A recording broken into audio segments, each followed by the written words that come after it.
Hi dears, അസ്സലാമു അലൈക്കും. Welcome to easy with home. അപ്പോൾ മക്കളെ, ഇന്നത്തെ നമ്മുടെ ക്ലാസ് ബോ എങ്ങനെ നിർമ്മിക്കാമെന്നാണ് കേട്ടോ.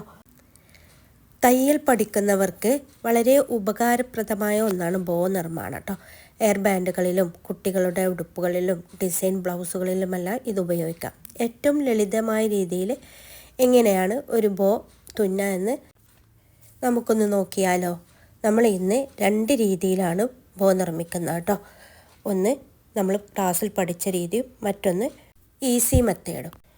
ബോ ചെയ്യാനായിട്ട് നമ്മളൊരു ക്ലോത്ത് എടുക്കുക.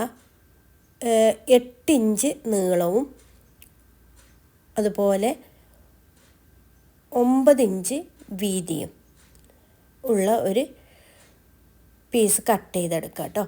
കറക്റ്റായിട്ട് മെഷർമെൻറ്റ് നോക്കിയെടുക്കുക. 8 ഇഞ്ച് വീതിയും 9 ഇഞ്ച് നീളവുമുള്ള ഒരു ക്ലോത്ത് കട്ട് ചെയ്തു. പിന്നെ നമുക്ക് വേണ്ടത് നടുവിലൊരു സ്ട്രാപ്പ് കൊടുക്കാനായിട്ട് 2 ഇഞ്ച് വീതിയും 4 ഇഞ്ച് നീളവുമുള്ള ഒരു ചെറിയൊരു പീസ് കട്ട് ചെയ്ത് വെച്ചിട്ടുണ്ട്. ഇത്രയുമാണ് നമുക്കിതിന് ആവശ്യമായിട്ടുള്ള ക്ലോത്തുകൾ കേട്ടോ. ഇത്രയും നമ്മൾ കട്ട് ചെയ്ത് വെച്ചതിന് ശേഷം ഇനി തയ്ക്കാൻ പോവുകയാണ്.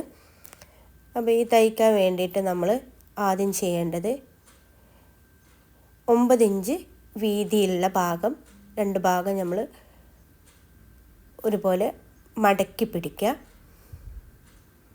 അതിനുശേഷം അറ്റത്ത് 2 അറ്റവും കൂട്ടി തയ്ക്കുക കേട്ടോ. ഒരു 1/4 ഇഞ്ച് വീതിയിൽ വേണം 2 അറ്റവും കൂട്ടിപ്പിടിച്ച് തയ്ച്ചെടുക്കുക. അതിനുശേഷം നമ്മൾ ഇത് തിരിച്ചിടാം. തയ്ച്ചെടുത്തത് തിരിച്ചിട്ടതിന് ശേഷം അതിൻ്റെ സെൻറ്റർ ഒന്ന് മാർക്ക് ചെയ്ത് കൊടുക്കുക കേട്ടോ. 9 ഇഞ്ചാണല്ലേ, അപ്പോൾ ഒരു 4.5 ഇഞ്ചിൽ നമുക്കൊന്ന് മാർക്ക് ചെയ്ത് കൊടുക്കുക. 2 ഭാഗത്തും 4.5 ഇഞ്ച് വീതം മാർക്ക് ചെയ്തിട്ട് ഒന്ന് വരച്ച് കൊടുക്കുക.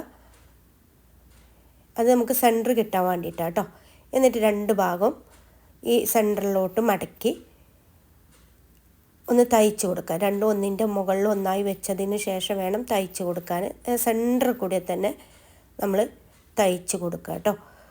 കറക്റ്റായിട്ട് പിടിച്ചിട്ട് ആ സെൻറ്റർ കൂടി തന്നെ തയ്ച്ചെടുക്കുക. അതിന് ശേഷം കണ്ടില്ലേ, ആ സെൻറ്റർ തന്നെ തയ്ച്ച് കിട്ടിയിട്ടുണ്ട്. ഇനി നമ്മൾ ആ ചെറിയ പീസ് ഒന്ന് ചെറുതാക്കി ചെറിയൊരു തയ്യൽ തുമ്പ് കൊടുത്തിട്ട് ഒന്ന് തയ്ച്ചെടുക്കുക കേട്ടോ. തയ്ച്ചെടുത്തതിന് ശേഷം അതൊന്ന് മറിച്ചിടണം. മറിച്ചിടാൻ വേണ്ടിയിട്ട് നമ്മൾ ചെയ്യുന്നത് ഒരു സേഫ്റ്റി പിന്നെടുക്കുക. ഒരറ്റത്ത് സേഫ്റ്റി പിന്നൊന്ന് കുത്തി കൊടുക്കുക. അതിൻ്റെ തലഭാഗം ഉള്ളിലൂടെ കടത്തി വിടുക. അതിന് ശേഷം അതൊന്ന്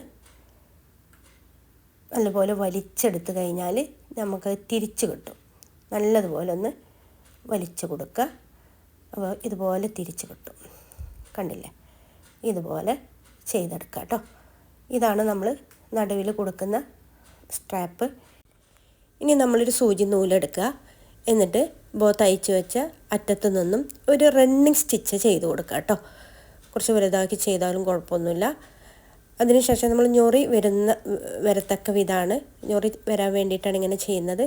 എന്നിട്ട് അത് നല്ലപോലെ വലിച്ചു കൊടുക്കുക. നല്ലതുപോലെ വലിച്ചു കൊടുത്തിട്ട് ആ നൂല് വെച്ച് തന്നെ ഒന്ന് നല്ലതുപോലെ കെട്ടി കൊടുക്കുക. എന്നിട്ട് അതൊന്ന് കെട്ടിട്ട് കൊടുത്തതിന് ശേഷം ഇനി നമ്മൾ നടുവിൽ വെക്കാൻ വേണ്ടി ഒരു സ്ട്രാപ്പ് തയ്യാറാക്കിയിട്ടുണ്ടല്ലോ, അത് വെച്ചിട്ട് ഒന്ന് കവർ ചെയ്യുക. കവർ ചെയ്തിട്ട് അതിന് പാകത്തിന് നമ്മൾ കട്ട് ചെയ്ത് കളയാം കേട്ടോ. അതിന് പാകത്തിന് എടുത്തതിന് ശേഷം അത് കട്ട് ചെയ്ത് കളയാം. കട്ട് ചെയ്തതിന് ശേഷം ആ ഒരു അറ്റം ഒന്ന് മടക്കിയിട്ട് ഒന്ന് തുന്നി കൊടുക്കുക. ചെറുതാക്കി തുന്നി കൊടുത്തതിന് ശേഷം തുന്നി കൊടുത്തു കഴിഞ്ഞാൽ നമ്മുടെ ബോ തയ്യാറായി. കെട്ടിട്ട് നൂല് കട്ട് ചെയ്ത് മാറ്റുക. കണ്ടില്ലേ, ഇപ്പോൾ കറക്റ്റായിട്ട് നമുക്കൊരു ബോ ചെയ്ത് എടുക്കാൻ പറ്റി. ഇതാണ് നമ്മൾ ക്ലാസ്സിൽ പഠിച്ച ബോ. ഇനി ഏറ്റവും ലളിതമായിട്ട് ചെയ്യാൻ പറ്റുന്ന ഒരു രീതി കേട്ടോ. നമ്മൾ 8 ഇഞ്ച് നീളവും 7 ഇഞ്ച് വീതിയുള്ള ഒരു ക്ലോത്ത് കട്ട് ചെയ്തെടുക്കുക കേട്ടോ. ഇനി മടക്കിയ വശമല്ലാത്ത മറ്റ് 3 വശങ്ങളും തുന്നുക. ഇനി ഒരറ്റത്ത് 1 ഇഞ്ച് സ്ഥലം തുന്നാതെ വിടണം. ഇനി നമുക്കൊരു 4 ഇഞ്ച് നീളവും 1.5 ഇഞ്ച് വീതിയുള്ള ചെറിയൊരു പീസ് കട്ട് ചെയ്തെടുക്കുക. നമുക്കിത് തയ്ച്ച് തുടങ്ങാം. ഇതിൻ്റെ 3 വശങ്ങളും ഒരു 1/4 ഇഞ്ച് തയ്യൽ തുമ്പ് വിട്ടിട്ട് തയ്ച്ചെടുക്കാം കേട്ടോ. ഒരു ഭാഗത്ത് നമ്മൾ കുറച്ചൊന്ന് വിട്ടിട്ട് 1 ഇഞ്ച് സ്ഥലം വിട്ടിട്ട് വേണം, അതായത് നമുക്ക് തിരിച്ചിടാനുള്ള ഒരു ഭാഗം വിട്ടിട്ട് നമ്മളത് തയ്ച്ച് കൊടുക്കുന്നുണ്ട്. അതിനുശേഷം അതൊന്ന് തിരിച്ച് ആ ചെറിയൊരു ഹോളിട്ട 1 ഇഞ്ച് ഭാഗത്തിലൂടെ ഒന്ന് തിരിച്ചെടുക്കുക കേട്ടോ. തിരിച്ചെടുത്തിട്ട് ഒരു പെൻസിലോ പെന്നോ അതല്ലെങ്കിൽ കത്രിക വെച്ചിട്ട് അതിൻ്റെ മൂലകളൊക്കെ ഒന്ന് ശരിയാക്കി കൊടുക്കുക. കറക്റ്റായിട്ട് കൊടുത്തിട്ട് ഒന്ന് പതിച്ച് തയ്ച്ച് കൊടുക്കുക. 4 ഭാഗവും പതിച്ച് തയ്ക്കണം കേട്ടോ. 4 ഭാഗവും നമ്മൾ കൂട്ടി തയ്ക്കുക കേട്ടോ. ഒരു പതിച്ചടിച്ച് കൊടുക്കുക. അതിൽ നമ്മളൊരു ഭാഗം 1 ഇഞ്ച് വിട്ട് കൊടുത്തിട്ടുണ്ട് അല്ലേ, തിരിച്ചിടാൻ വേണ്ടി. ആ ഭാഗത്തിലൂടെ തന്നെ ഉള്ളിലോട്ടാക്കി തയ്ച്ചെടുക്കുക. ഇനി നമ്മൾ നേരത്തെ വെട്ടിവെച്ച ചെറിയ കഷ്ണം ഉണ്ടല്ലോ, അത് ഒന്ന് മടക്കി തുന്നിയതിന് ശേഷം ഒന്ന് മറിച്ചിടണം കേട്ടോ. നമ്മൾ നേരത്തെ കാണിച്ചതുപോലെ തന്നെ സേഫ്റ്റി പിന്ന് വെച്ച് ഉള്ളിലൂടെ കടത്തിവിട്ട് ഒന്ന് മറിച്ചെടുക്കാം. ഇങ്ങനെ ചെയ്തതിന് ശേഷം പിന്ന് മാറ്റി ഇനി നമുക്ക് ബോയുടെ സെൻറ്ററിൽ ഒരു ചെറിയ പ്ലീറ്റ്സ് വിരൽ കൊണ്ട് അടുപ്പിക്കുക, ചെറിയ പ്ലീറ്റ്സ് പോലെ. അപ്പോൾ തന്നെ ഒരു ബോയുടെ ആകൃതി വരുന്നുണ്ട്, കാണാം അല്ലേ. എന്നിട്ട് നൂല് കൊണ്ട് നല്ലതുപോലെ ചുറ്റി മുറുക്കി കെട്ടുക കേട്ടോ. അതിനുശേഷം നമ്മൾ ആ സ്റ്റാപ്പ് വെച്ച് കണ്ട് ആ ഒരു നൂല് കൊണ്ട് ചുറ്റിയ ഭാഗം ഒന്ന് മറച്ച് പാകത്തിനെടുത്തിട്ട് കട്ട് ചെയ്ത് നേരത്തെ കാണിച്ച പോലെ തന്നെ ആ ഭാഗം ഒന്ന് തുന്നിയെടുക്കാം. സൂചി വെച്ച് തുന്നിയെടുത്തതിന് ശേഷം ഇത്രയേ ഉള്ളൂ കേട്ടോ നമ്മുടെ ഒരു ബോയുടെ തയ്യൽ. കണ്ടില്ലേ, കറക്റ്റായിട്ട് നമുക്കൊരു ബോ കിട്ടി. നമ്മൾ 2 വിധം ബോ പഠിച്ചു കഴിഞ്ഞല്ലേ. ഒന്ന് നമ്മൾ ക്ലാസ്സിൽ പഠിച്ച അതേ ബോയും ഒന്ന് ഈസി മെത്തേഡും. മറ്റേത് പറയുമ്പോൾ കുറച്ചുകൂടി നമുക്ക് ബിഗിനേഴ്സിന് സാവധാനം ചെയ്ത് കറക്റ്റായിട്ട് കിട്ടും.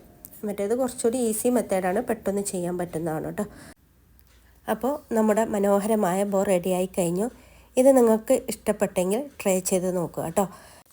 ഈ വീഡിയോ നിങ്ങൾക്ക് ഉപകാരപ്പെട്ടെന്ന് കരുതുന്നു. തയ്യൽ പഠിക്കാൻ താല്പര്യമുള്ള നിങ്ങളുടെ കൂട്ടുകാർക്കും ഈ വീഡിയോ ഷെയർ ചെയ്ത് കൊടുക്കുക. നമ്മളിടുന്ന പുതിയ വീഡിയോകൾ പെട്ടെന്ന് കാണാൻ ഈ ബെൽ ഐക്കൺ കൂടി ഒന്ന് അമർത്തിയേക്കൂട്ടോ. എല്ലാവർക്കും നന്ദി. Okay, thank you.